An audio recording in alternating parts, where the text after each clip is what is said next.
오늘 이렇게 인사하고 시작해 볼까요? 주님 오십니다. 주님 오십니다. 여러분 보통 이렇게 하면 어떻게 인사했는지 기억나십니까? 혹시 기억나시는 분 계십니까? 주님 오십니다 하면 뭐라고 보통 인사했죠?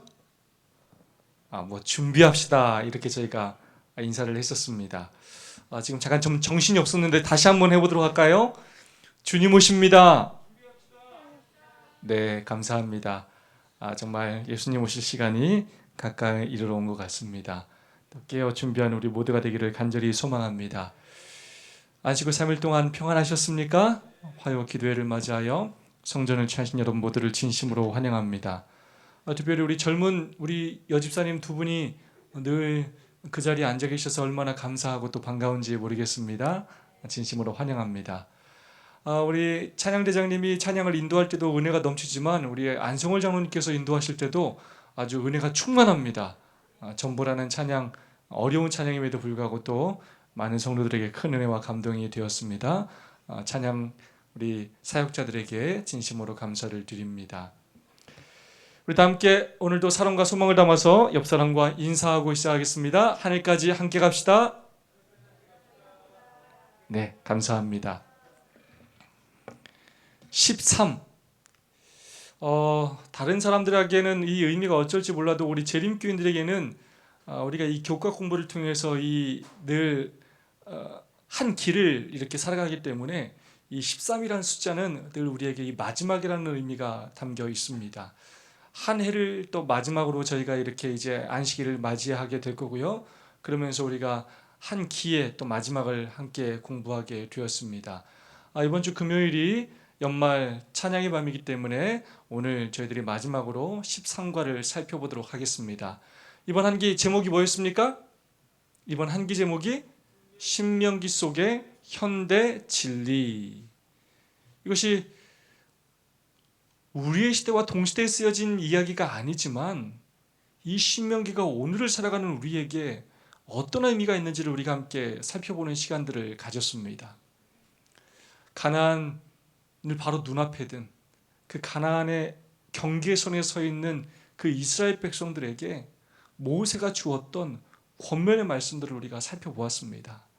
여러분 그 말씀들 중에 혹시 여러분 모세의 그런 좀 호소와 탄원이 있다면 여러분 기억나는 거 뭐라도 있습니까? 혹시? 뭐든지 괜찮습니다.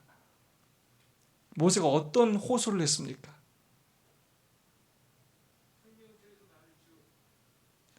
이스라엘 백성들에게 어떤 탄원을 했죠? 이스라엘 백성들에게 어떤 권면을 했죠? 어떤 권면, 그러니까 뭐 하라고 권면했을까요? 자, 이 신명기가 다 뭐에 대한 내용이었습니까? 율법을 재해석하는 내용들이었습니다. 그러면서 궁극적으로 모세가 이스라엘 백성들에게 했던 가장 핵심 내용은 뭘까요? 가나안 땅에 들어가서도 제발 뭐 하지 말라고요? 율법을 불순종하지 말고 율법에 순종을 하는 것이었습니다. 그 과거의 역사를 이야기하고 오늘날의 현실을 이야기하면서 지금 출애굽했던 백성 중에서 지금 가나안 땅에 들어가는 사람들이 없다는 것을 이야기하면서 너희들이 또 이렇게 들어가서 또 그러한 동일한 범죄를 지을 걸 이야기하면서 가나안 땅에 들어가서도 그렇게 살지 말고 하나님 율법에 순종하며 살아라라고 끊임없이 그가 호소하였습니다. 오늘은 마지막 13과 모세의 부활이라는 제목으로 함께 마지막 시간을 보내도록 하겠습니다. 이번 주 TMI 실천할 내용입니다. 그대에게 친절을 베푼 이에게 감사하다고 말하세요. 장례를 치른 가정에 음식을 가져다 주세요. 군 복무 중인 이들에게 편지나 카드를 보내세요. 자, 이번 주 기억점 말씀 다 함께 한번 읽어보겠습니다. 천사장 시작.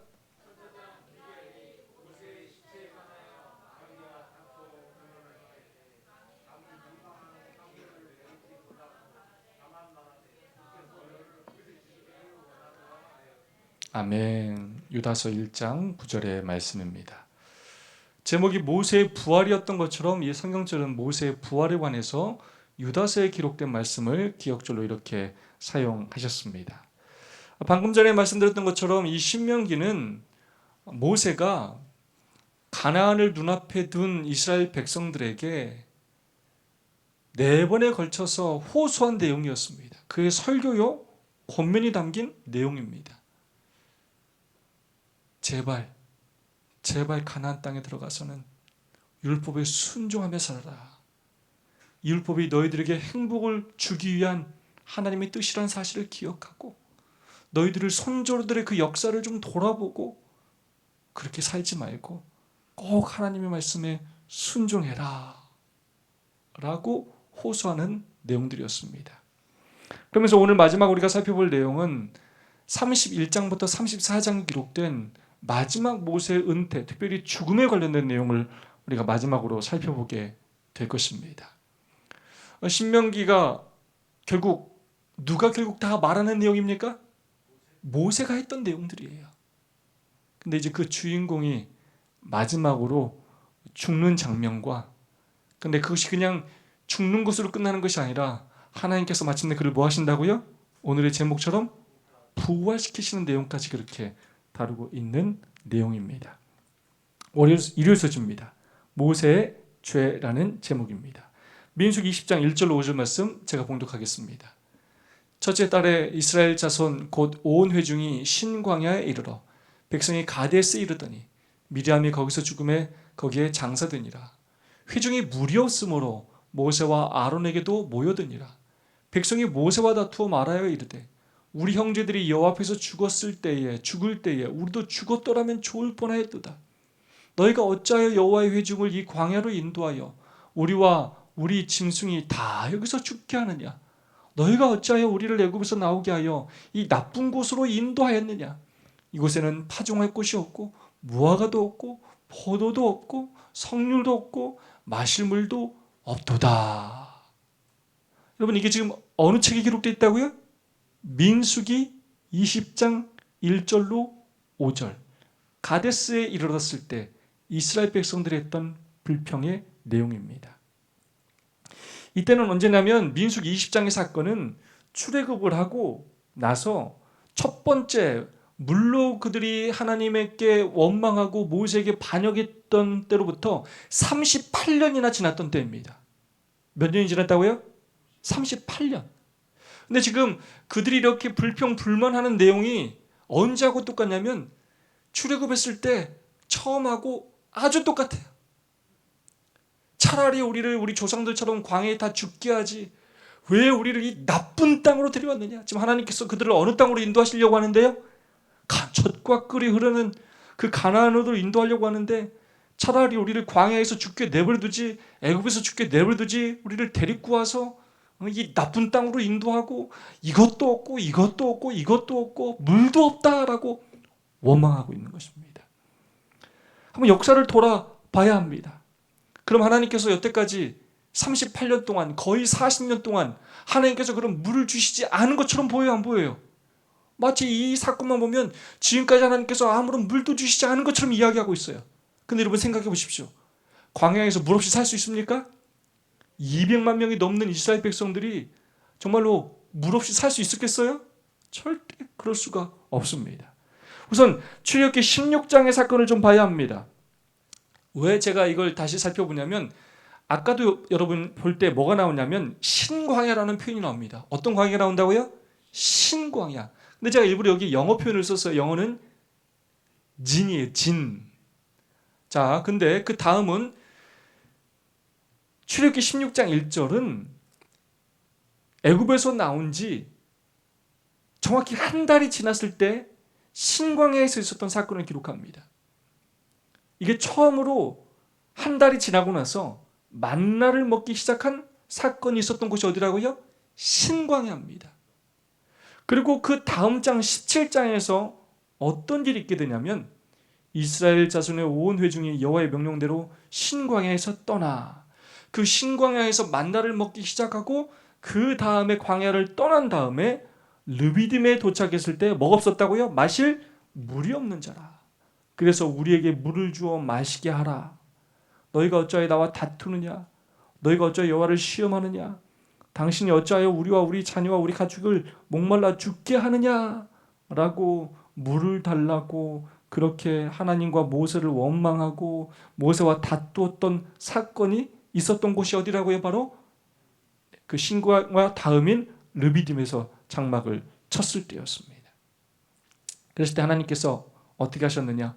모세에게 이르시되 내 지팡이를 손에 잡고 내가 호렙산에 있는 그 반석 위 거기서 내 앞에 서리니 너는 그 반석을 치라. 거기서 물이 나오리니 백성이 마시리라. 모세가 이스라엘 장로들의 목전에서 그대로 행하니라.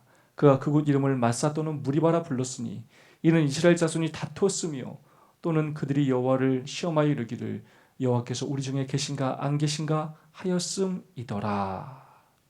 그래서 처음으로 그들이 이제 물로 하나님을 원망하고 했을 때 하나님께서 호렙산에 있는 그 반석을 치게 하심으로 그곳에서 물이 나오게 되었고, 그들이 그곳에서 하나님을 원망하고 이스라엘 여호와의 목전에서 악을 행했으므로 그곳 이름을 마사와 무리바라고 불렀다는 것입니다. 자, 한번 지도를 좀 살펴보겠습니다.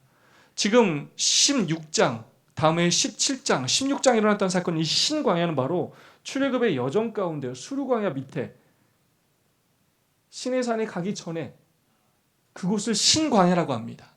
신광야. 이게 출애굽기 16장 17장 사건이 있었던 그런 장소입니다. 출애굽의 초기 사건입니다.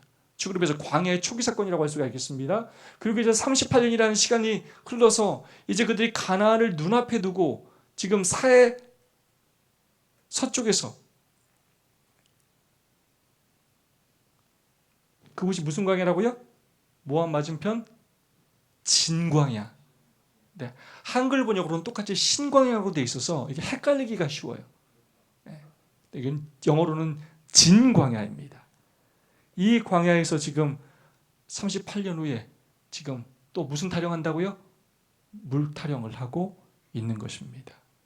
자, 아까 질문했던 것처럼 그러면 지금까지 하나님께서 출애굽기 17장에서 물을 주신 후에 물을 주지 않았느냐? 그럴 수 있다고요? 없다고요?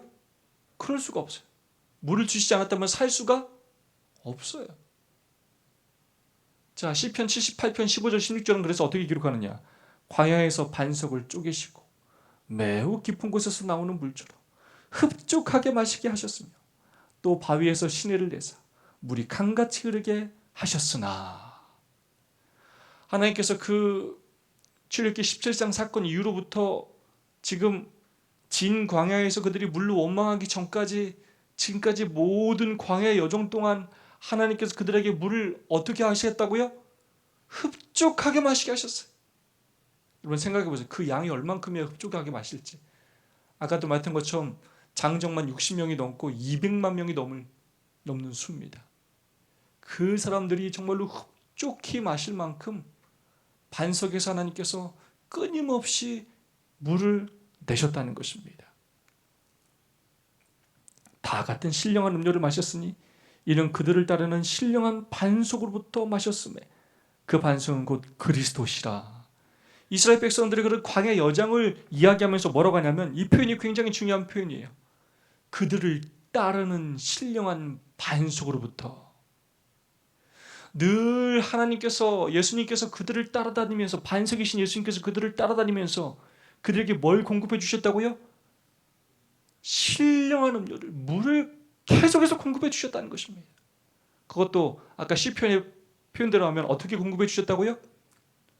풍족하게, 흡족하게 공급해 주셨다는 것입니다. 그것에 대해서 부조화 선지자 411페이지는 이렇게 이야기합니다. 그들의 여행 중 물이 필요할 때는 언제든지 진영 부근에 있는 바위 틈에서 물이 흘러 나왔다. 호렙산에서 그 반석을 한번 친 이후에 그 다음부터는 언제든지 그 반석이신 그리스도가 그들을 따라다니면서 그들이 거하는 곳마다 끊임없이 물을 그렇게 풍성하게 흘려 보내주셨다는 것입니다. 그런데 그들이 이 가데스에 와서 또 어떤 불만을 얘기하고 있습니까? 물이 없으므로 모세와 아론에게로 모여드니라. 여러분, 이 사람들이 물이 있으면 이렇게 했을까요? 물이 없으니까 없었다고 했겠죠? 네, 이때 갑자기 그들이 물이 없다는 이야기를 하고 불평불만을 또 하기 시작했습니다. 그렇다면 왜 이런 일이 일어났는가? 자, 지금 이곳은 어디라고요? 어디를 눈앞에 두고 있다고요? 가나안을 목전에 둔 그러한 장소였습니다. 그때 어떤 사건이 있는지를 살펴보는 것이 굉장히 중요합니다. 부조화선지자 414페이지입니다. 히브리 대군이 가데스에 도착하기 직전에 그처럼 여러 해 동안 그들의 진영 곁에서 솟아나왔던 산신의 물이 끊어지고 말았다. 여러분, 이거 물이 끊어진 거 좋은 거예요, 나쁜 거예요? 좋은 거예요, 나쁜 거예요? 물이 없으면 큰일이죠. 근데 이게 물이 끊어진 것이 어떤 의미인지를 살펴봐야 합니다. 기적적으로 물이 솟는 일이 중지된 것은 광야의 유랑 생활이 끝났다는 징조로서 기뻐해야만 하였다. 그렇게 하나님께서 지금까지 광야에 있을 때마다 반석을 통하여 끊임없이 물을 공급해 주셨는데 이제 그게 끊겼다는 사실은 뭘 의미한다고요? 하늘의 만나가 그치고 반석으로부터 나오던 물이 그쳤다는 것은 뭘 의미한다고요? 어디에 다 왔다? 가나안에 다 왔다라는 것을 의미하는 것입니다. 이 사건으로 인해서 그들은 뭐 했어야 한다고요? 기뻐했어야 한다는 것입니다. 왜냐, 하나님께서는 그들에게 약속한 땅을 이제 주려고 하셨고 그렇게 물을 주시지 않아도 다른 방법으로 그들에게 그 물을 공급해 줄 계획이 있으셨기 때문입니다. 민수기 6장 14절, 아까 그 사건 다음에 나오는 내용입니다. 모세가 가데스에서 에돔 왕에게 사신을 보내매 이르되 당신의 형제 이스라엘의 말에 우리가 당한 모든 고난을 당신도 아시거니와. 그러면서 이제 바로 거기에서 그들이 이 다음에 이제 어디로 갈 거였냐면 에돔 땅을 지나가는 그런 계획을 갖고 계셨습니다. 그러면서 이 사건에 대하여 모세는 신명기 2장에서 뭐라고 기록하냐면 너는 또 백성에게 명령하여 이르기를 너희는 세일에 거주하는 너희 동족 에서의 자손이 사는 지역으로 지날진대. 이게 바로 에돔, 이 땅을 말하는 겁니다. 그들이 너희를 두려워하리니 너희는 스스로 깊이 삼가고 그들과 다투지 말라. 그들의 땅은 한 발자국도 너희에게 주지 아니하리니 이는 내가 세일산을 에서에게 기업으로 주었습니다. 너희는 돈으로 그들에게서 양식을 사서 먹고 돈으로 그들에게서 물을 사서 마시라.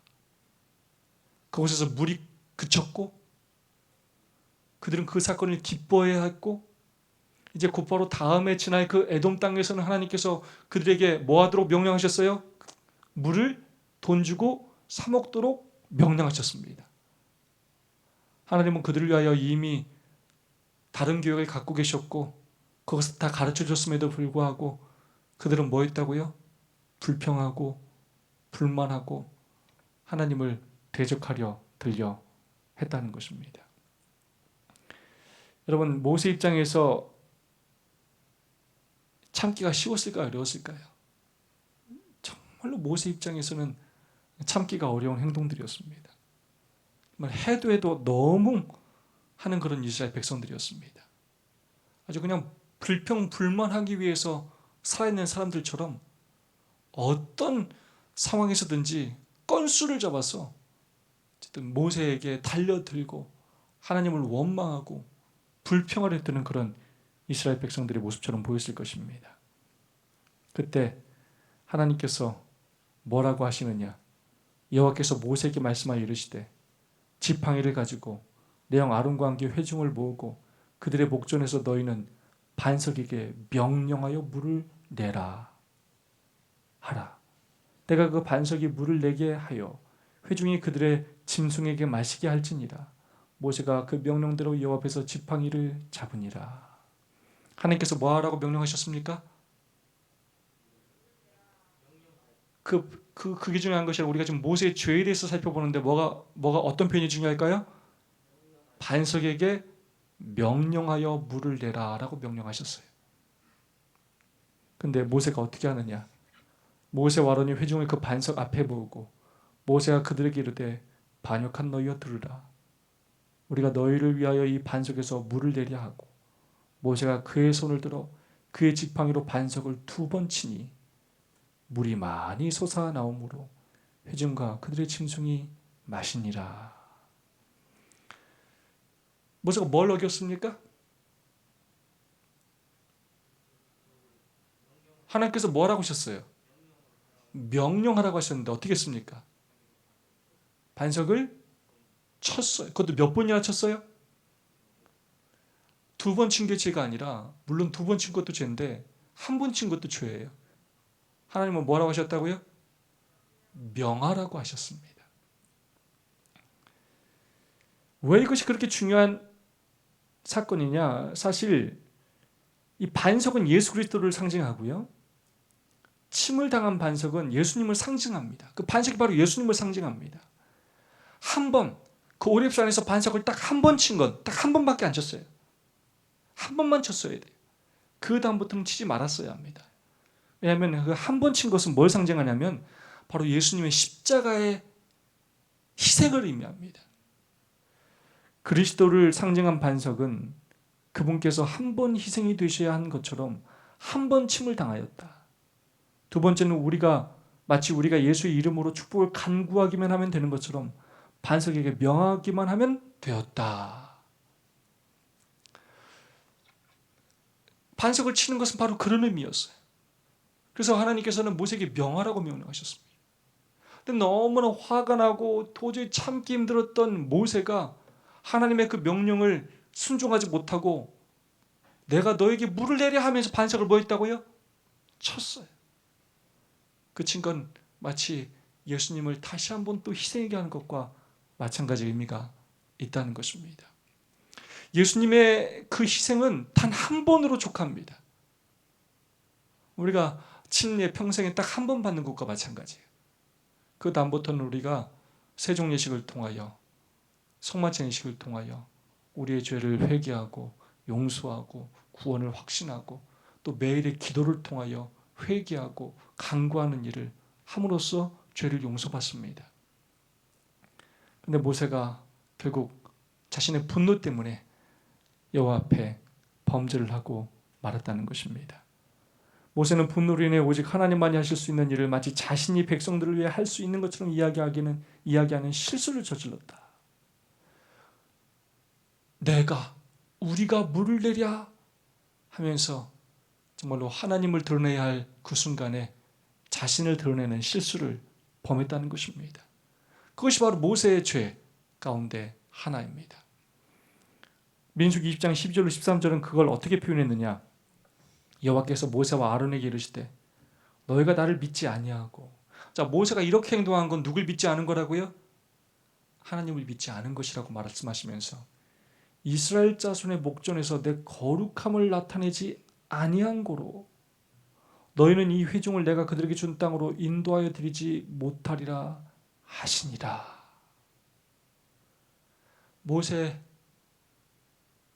모세가 왜 가나안 땅에 못 들어가기로 했다고요?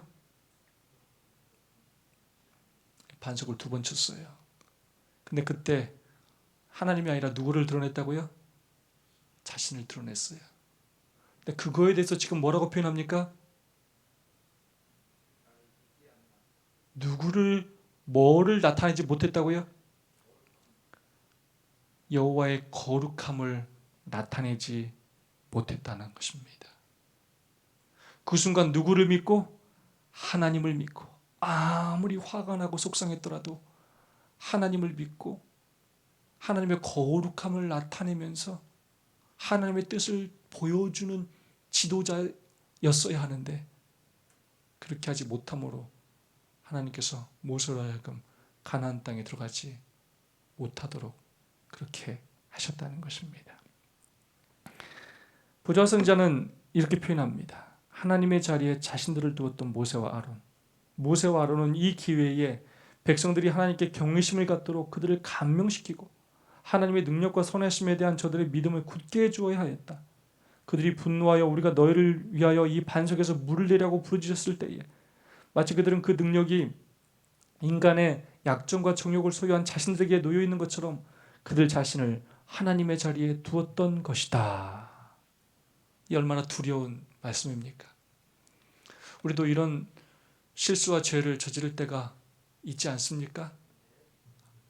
우리 자신을 마치 하나님처럼 생각하고 내가 이것을 이루기도 하고 패할 수도 있고 내 뜻대로 무엇인가 할 수 있다고 착각하며 살 때가 있지 않습니까? 이 표현을 참 우리가 명심해야 되겠습니다. 이 기회에, 오히려 그 기회, 모세에게 느껴질 때는 아주 너무나 짜증나고 힘든 시간이었어요. 고난의 시간이었습니다. 그런데 이 시간이, 이 기회가 오히려 어떤 시간이었다고요? 믿음을 굳게 해주는 시간, 그들에게 하나님을 보여주고 드러내는 시간이 되어야 했다는 것입니다. 그러한 시간에 자신의 정욕과 또 자신의 못난 자아를 그렇게 보여줌으로써 하나님의 거룩함을 드러내지 못했다는 것입니다. 오늘 우리에게 얼마나 많은 기회를 하나님께서 주시고 계십니까? 얼마나 많은 기회들을 우리가 정말로 나의 이기심과 정욕과 나의 생각과 나의 계획대로 나를 마치 하나님의 자리에 두면서 내 뜻대로 그 모든 것을 다 좌지우지하면서 내가 할 수 있다는 생각으로 살아가고 있습니까? 기회를 잘 활용하면 축복이 되지만 기회를 잘 활용하지 못하면 오히려 불행이 됩니다. 저주가 되기도 합니다. 하나님께서 우리에게 주신 그 기회를 잘 활용하는 우리 모두가 되기를 소망합니다. 우리 뒤에 있는 우리 여성 세 분이 한번 큰 목소리로 한번 읽어보겠습니다. 모세가 시작.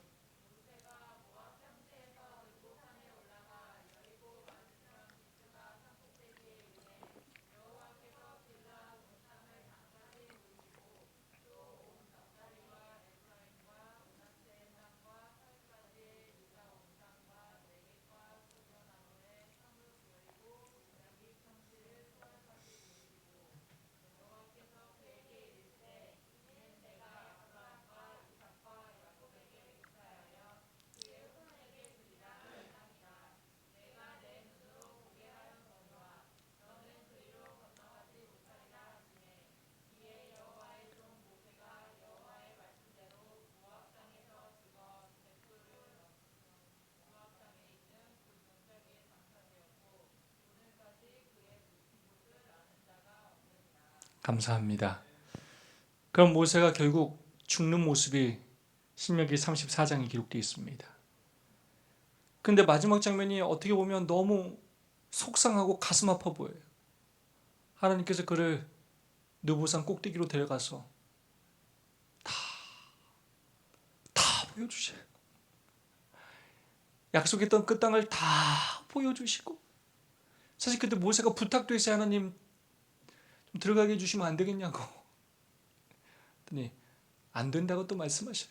족하다. 너는 그리로 건너가지 못하리라. 여러분, 몇 주 전에도 제가 설교했지만, 여러분, 모세가 하나님 앞에 충성되게 향한 일이 많습니까? 더 죄가 많습니까? 얼마나 충성되게 모세가 봉사했습니까? 앞의 생애를 다 제외하고라도 그 마지막 40년 이스라엘 백성들을 위하여 그가 얼마나 헌신적으로 봉사하며 살았습니까? 그런데 그 반석을 친 그 일로 하나님 저를 그 땅에 못 들어가게 하십니까? 하면서 모세가 얼마든지 원망할 수 있지 않았습니까? 그때 모세가 어땠냐면 노령으로 백발이었으나 그의 체구는 곱고 그의 얼굴은 건강하여 기력이 쇠하지 않았음을 나타내었고 그의 시력은 명료하고 조금도 흐리지 않았다. 다르게 말하면 뭐 할 때가 되지 않았다고요? 육체적으로 보자면 죽을 때가 아니에요. 여전히 왕성하게 활동할 수 있는 나이였어요. 근데 하나님께서 가나안 땅에 들어가오기도 못하시고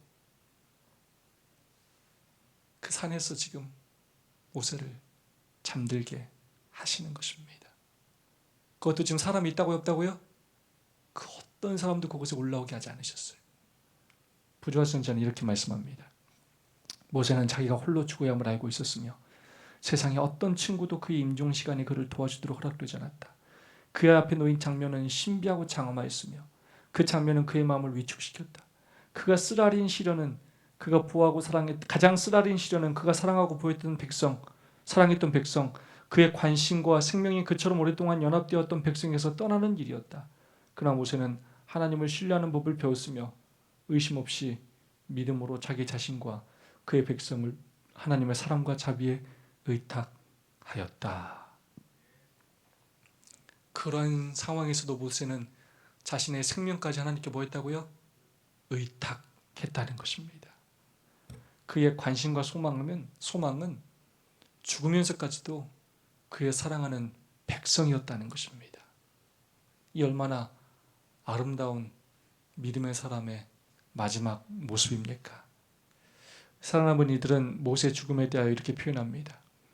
모세는 비스가산 꼭대기 높은 봉우리 위에서 하나님과 하늘 천사들 앞에 섰다. 그리고 그는 마음껏 가나안 땅을 바라본 후에 마치 지친 용사처럼 그곳에 누워 쉬었다. 잠에 빠져들었고 그것은 깨어나지 않는 죽음의 잠이 되었다. 천사들이 그의 시체를 취하여 골짜기에 장사하였다. 이스라엘 백성들은 도무지 모세가 매장된 곳을 찾을 수 없었다. 하나님께서 모세를 죽게 하셨는데 그냥 마치 뭐 하는 것처럼요? 잠자는 것처럼. 그래서 많은 분들의 기도 제목이 뭐냐면 이게 잠자면서 돌아가시는 거라고 그래요. 많은 분들이 이런 기도를 드리시더라고요. 여러분 그거 정말 축복입니까? 아닙니까? 정말 축복이죠. 근데 모세가 그냥 어떻게 죽었다고요? 스르르 잠에 빠져들었고 깨어나지 않는 것이 죽음의 잠이 되었다는 것입니다. 누구 앞에서 죽었냐? 하나님과 하늘 천사들 앞에서 죽었습니다. 누가 장례를 치러줬다고요? 천사들이 그의 시체를 취하여 골짜기에 장사였다는 것입니다. 감동적이지 않습니까? 그 어떤 인간이 함께하지 못했지만 하나님이 그 앞에서 천사들과 함께 그의 마지막을 지켜보았고 그의 몸을 취하여 장사를 지내 주었다는 것입니다. 얼마나 영광스러운 일입니까?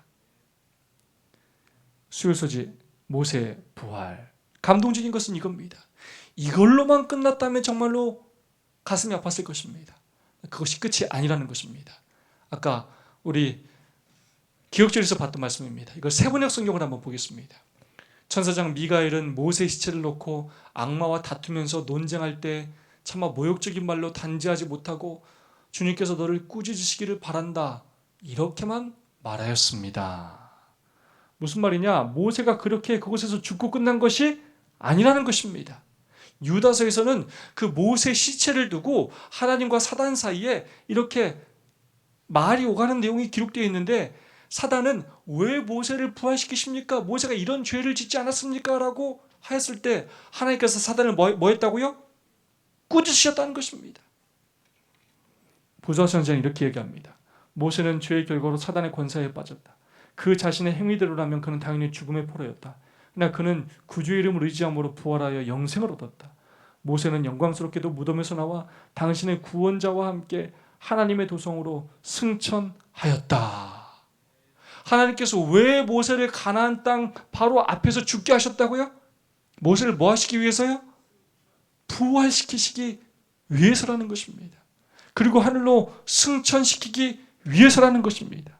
하나님은 그를 향하여 더 좋은 계획을 가지고 계셨다는 것입니다. 살아남은 이들입니다.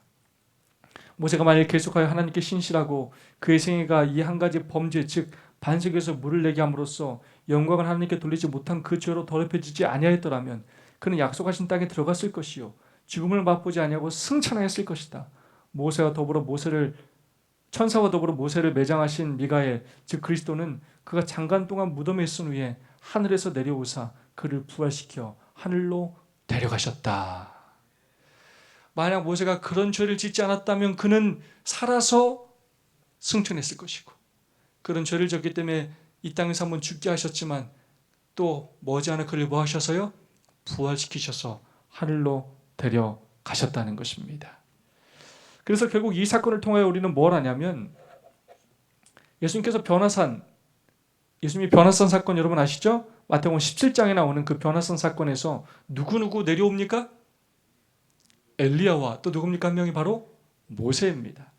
모세는 죽은 자의 부활에 관한 실리로서 성경에 나타난 첫 번째 인물이었다. 에녹과 엘리야는 죽음을 경험하지 않은 채로 하늘로 데려감을 받았지만 모세는 죽었다가 영원한 생명으로 부활한 첫 번째 사람이었다. 이 엘리야와 모세는 구원받을 두 보류를 우리에게 가르쳐주고 있습니다. 엘리야는 누구를 상징하고요? 죽음을 경험하지 않고 예수님의 재림을 맞이하여 구원받을 사람으로 의미하고 모세는 누구 상징한다고요? 첫째 사망을 당했지만 무덤에 잠자고 있지만 예수님 재림하실 때 부활하여서 하늘로 승천할 구원받을 사람들을 상징하는 사람이라는 것입니다. 우리가 죽어서 눈을 감게 된 후에 그 다음으로 마주하게 될 것은 예수님의 재림 또는 마지막 심판이 될 것이다. 그래서 모세로 하여금 죽어서 구원받는 자들의 표상이 되도록 예수님께서 그렇게 계획하셨고 모세를 부활시키셔서 지금 하늘에 승천해 있다는 것입니다. 여러분, 이 땅에 예수님께서 오셔서 죽은 자를 여러 명 살리셨어요. 하지만 그들과 모세와의 차이는 모세는 승천하여서 지금도 살아있고 이 땅에서 부활했던 나사로 같은 사람들은 부활했지만 또 뭐 있습니까? 또 이 땅에서 죽음을 경험할 수밖에 없는 사람들이었다는 것입니다. 변화선에서 나타난 모세는 죄와 사망을 이기실 그리스도의 승리에 대한 증인이었다. 그는 의인의 부활 때 무덤에서 나올 자들을 표상하였다.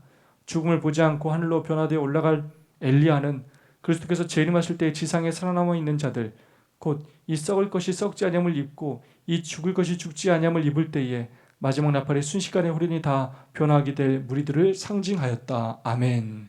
자, 이 모세의 부활은 결국 누가 부활하여 구원받을 것을 상징한다고요? 바로 우리들. 우리가 하나님의 은혜로 엘리야처럼 예수님의 재림을 눈으로 직접 목격하면 제일 좋겠지만 만약에 그렇지 못한다 하더라도 하나님께서 모세를 부활시키셔서 그를 하늘로 승천시키신 것처럼 우리도 예수님 재림하시는 그날 그 경험을 하게 될 것이라는 것입니다. 사단이 우리의 죄를 들먹이면서 우리를 못 데려가려고 그렇게 이야기할 때 예수님께서 그를 책망하시며 가만히 두라 하시며 우리를 당신의 소유로 주장하시며 우리를 부활시키셔서 영원한 생명을 주실 것이라는 것입니다. 그 사실을 믿고 우리도 모세처럼 하나님 앞에 끝까지 충성되게 헌신하는, 그리고 우리에게 맡겨진 귀한 영혼들을 하늘 가나안으로 인도하는 주의 종들이 될 수 있기를 간절히 소망하며 말씀 마치겠습니다. 이 시간 두 분씩 세 분씩 짝을 지으셔서요, 내가 하나님께 가장 자주 저지르는 죄는 무엇입니까?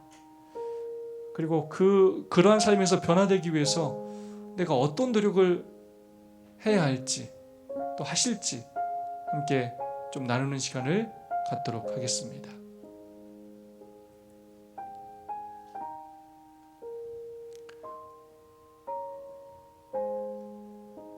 우리 이영래 집사님도